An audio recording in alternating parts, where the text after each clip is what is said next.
आज मैं आपको कार्तिक मास महात्म कथा का 9वां अध्याय सुनाऊंगा। तो चलिए गणपति जी का नाम लेके वीडियो को करते हैं स्टार्ट। श्री गणेशाय नमः।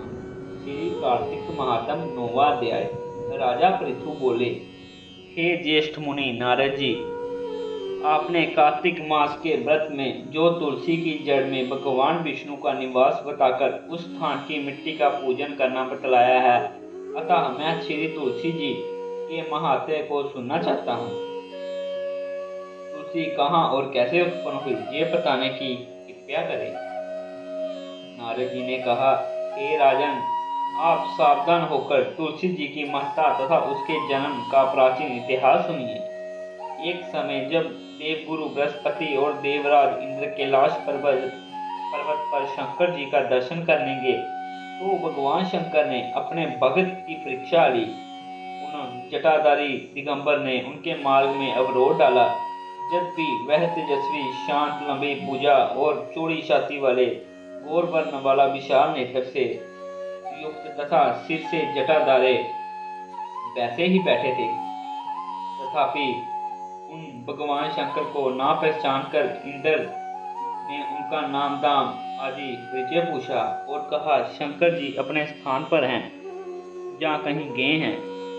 इस पर उन तपस्वी ने कुछ न कहा, परंतु त्रिलोकीनाथ ने ऐश्वर्य से गर्वित होकर इंद्र कब चुप रहते, उन्होंने क्रोध पर तपस्वी से उड़क कर कहा, अरे मैं पूछता हूँ, उत्तर क्यों नहीं देता? मैं अभी तुझे वज्र मारता हूँ, फिर देखता हूँ तुम दुर्मति की रक्षा कौन करता है।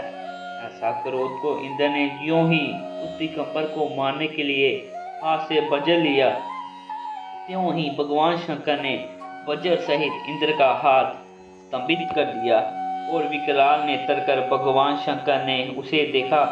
त्यों ही ऐसा विदित हुआ मानो वह दिगंबर प्रज्वलित हो उठा है, उस तेज से जला देगा। भुजाएं स्तंभित होने से इंद्र के क्रोध और दुख का अंत न रहा, परंतु ज्यों बृहस्पति जी ने उस पुरुष को प्रज्वलित देखा, त्यों ही अपनी बुद्धि से उसके शंकर भगवान जानकर प्रमाण किया, प्रणाम और दंडवत कर बहुत सी स्तुति भी की।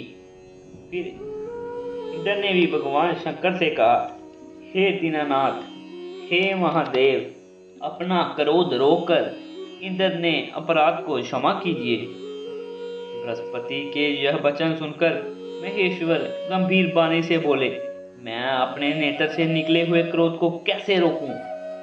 तब बृहस्पति ने कहा, भगवान, भक्तों पर दया करनी चाहिए। आप अपना भक्त वत्सल नामक सार्थक कीजिए। आप अपने इस तेज को कहीं और स्थापित कर इंद्र का उद्धार कीजिए।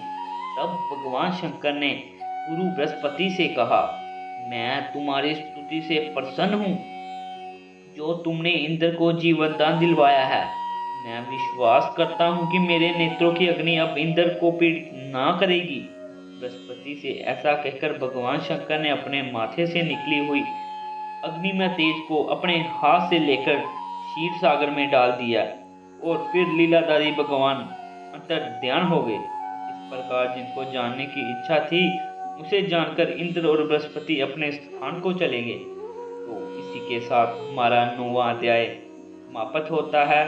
तो मिलते हैं 10वें अध्याय में।